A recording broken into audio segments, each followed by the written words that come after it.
3월 25일 법률방송 로투데이 시작하겠습니다.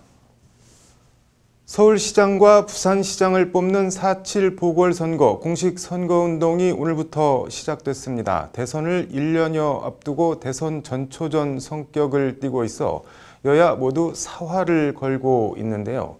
공식 선거운동 시작일인 오늘 여야 후보들 캠프에 이색적인 정책 질의서가 전달됐다고 합니다. 오토바이 애호가들이 자동차 전용도로 진입 허용 등 오토바이 관련한 정책에 대한 질의서를 전달한 건데요. 현장을 장한지 기자가 동행 취재했습니다. 서울 광화문 인근의 한 이면도로 이른바 라이더 재킷으로 한껏 꾸며 입은 오토바이 애호가들이 줄을 지어 어디론가 이동합니다.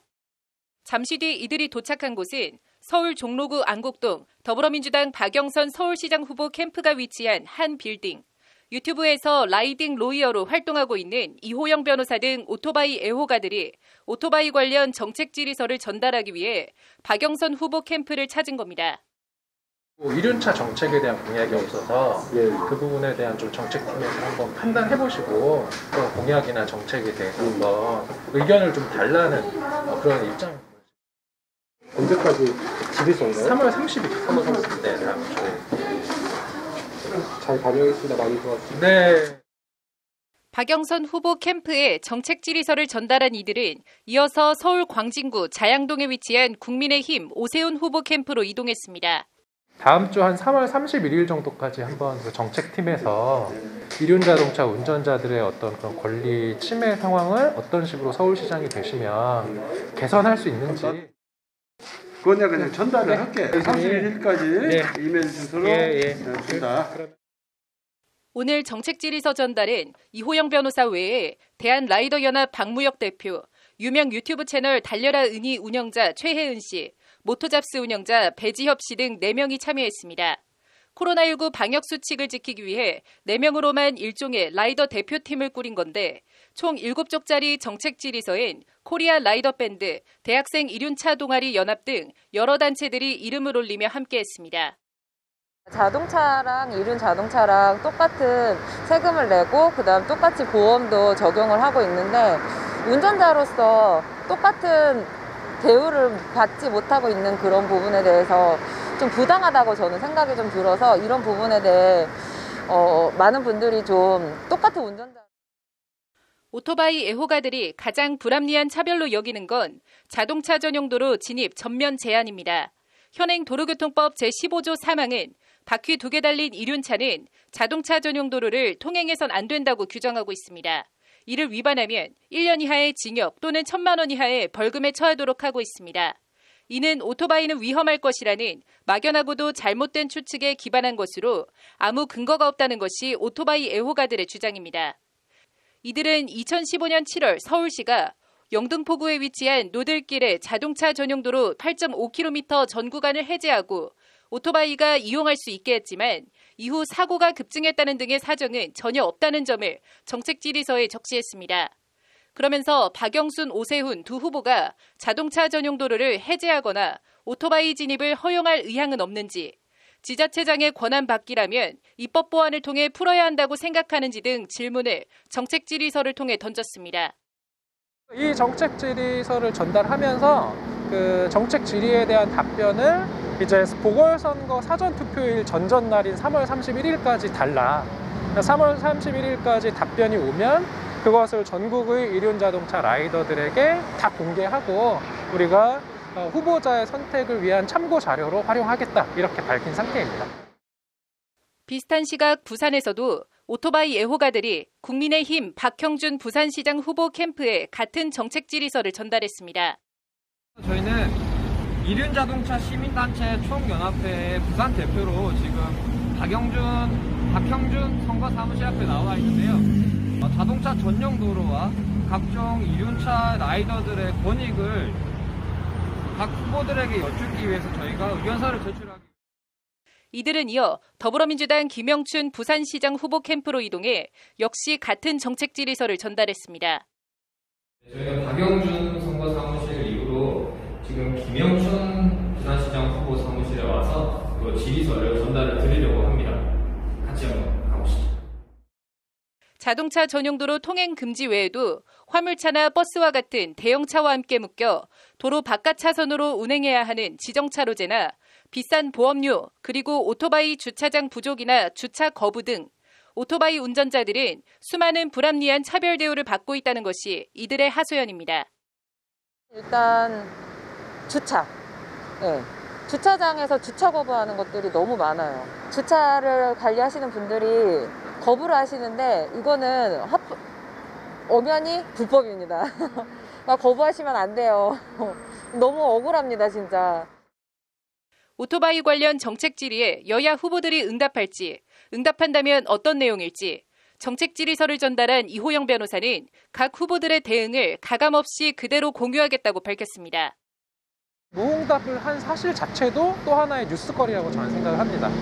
그래서 전국에 이제 200 사용 신고된 이륜차 등록 대수가 220만 대가 넘고 실제로 이륜차 타는 사람들은 한 300만 명 정도 될 것으로 보이는데 그러한 300만 명의 유권자의 질문에 대해서 답변하지 않는 후보자는 시장에 자격이 없다. 법률방송 장은지입니다. 네, 청약, 철회권 등 금융 소비자 권리를 폭넓게 보장하는 금융소비자보호법이 오늘부터 시행됩니다. 차상진 변호사의 금융과 법에서 자세히 알아보겠습니다. 차 변호사님, 금융소비자보호법이라고 하는데 이게 뭐 어떤 법인가요?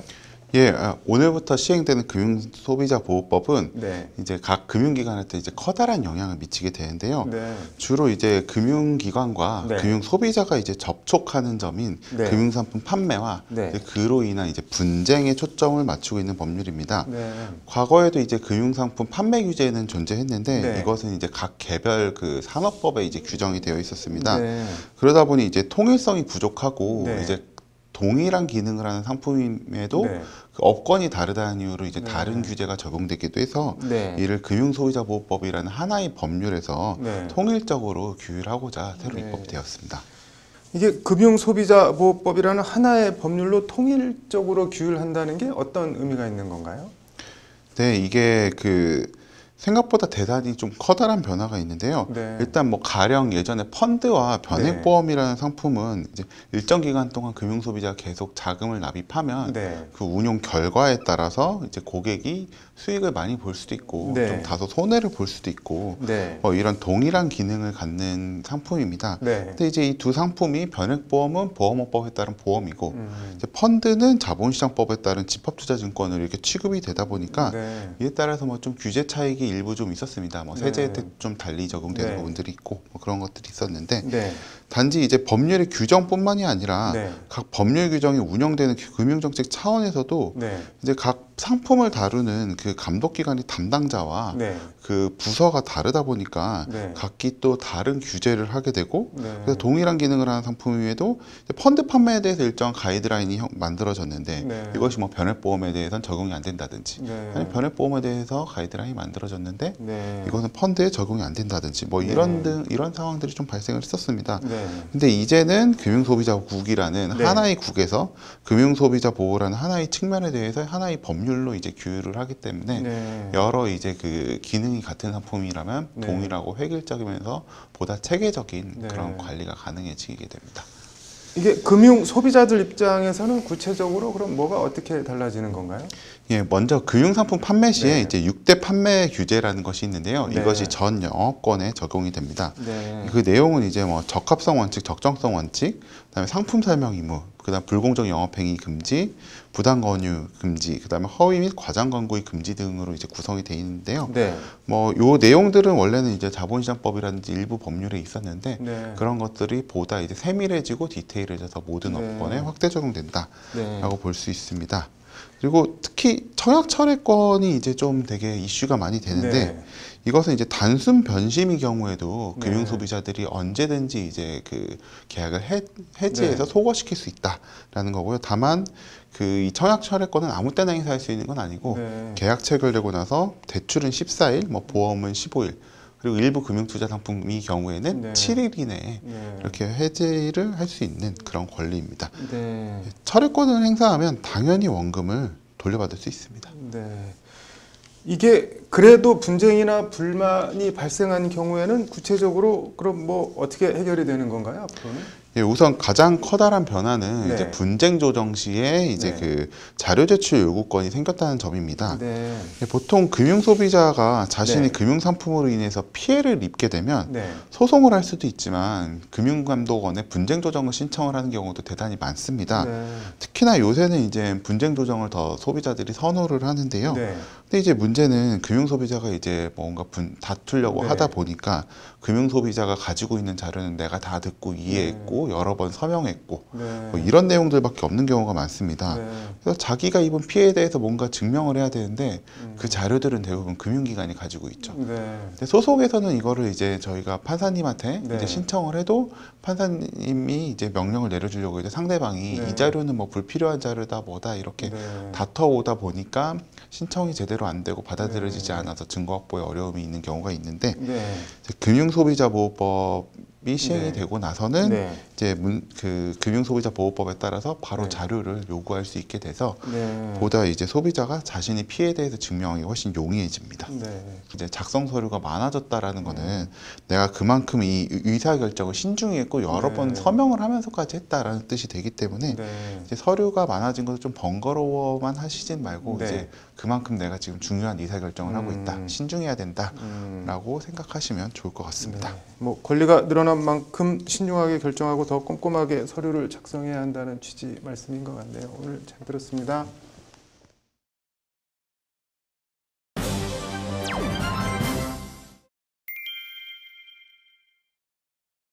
네, 법률구조공단 사용 설명서. 오늘은 조상 땅 찾기 얘기해 보겠습니다. 왕성민 기자 나와 있습니다. 왕 기자, 먼저 어떤 상황인지 볼까요? 네, 1934년생, 네. 올해 87살인 마모 씨는 네. 어렸을 때 강원 고성군에 거주해왔다가 네. 6.25 전쟁을 겪으면서 아버지를 잃고 고향을 네. 떠났다고 합니다. 네. 근데 마 씨는 조부와 증조부 명의로 네. 강원 고성군 일대의 토지들을 가지고 있었는데 네. 이 토지들이 이른바 수복지구 미정리 토지로 네. 소유자가 불분명한 상태였다고 합니다. 네. 쉽게 말해 토지 대장에는 있지만 네. 토지 대상상 소유권자 기재가 없는, 즉 네. 등기가 없는 주인 없는 땅 상태였습니다. 네. 이에 마 씨는 2019년 법률구조공단 속초 출장소에 찾아가 도움을 요청했고 네. 공단은 국가를 상대로 소유권 확인을 구하는 소송을 진행한 사건입니다. 이게 사건이 참 막막해 보이는데 풀어야 할 핵심 쟁점들이 뭐 어떤 게 있나요? 네, 이 사건과 관련해서는 네. 크게 세 가지 문제점 내지는 쟁점들이 있습니다. 네. 가장 먼저 의뢰자인 마 씨에게 네. 해당 토지에 대한 등기 권리증이나 소유권 증서 등 네. 소유권을 인증할 만한 서류가 전혀 없었다는 게 1차적인 문제였고요. 네. 다음은 증조부와 조부의 소유 땅이 맞다 하더라도 네. 증조부와 조부, 부친, 의뢰자로 연결되는 상속을 어떻게 처리해야 하는 법률적인 문제가 있었습니다. 네. 마지막으로 상속은 상속이라 치고 네. 의뢰자인 마 씨의 부친이 6.25 전쟁 당시 네. 사망해서 재적 등본이 없기 때문에 네. 증조부 마용희 씨는 물론 조부 마조아 씨와의 가족 관계를 공적 증서로 확인할 방법이 없었다는 것이었습니다. 네. 이거 뭐 쉽지 않은 사건처럼 보이는데 공단은 어떻게 대응을 한 건가요? 일단 쟁점 1번 소유권 입증과 관련해서는 네. 대법원 93-300-378례 및 토지 조사령에 의한 토지 사정을 받은 자는 그 토지를 원시적으로 취득한다는 대법원 83-11528례를 통해 비교적 수월하게 해결했습니다. 네.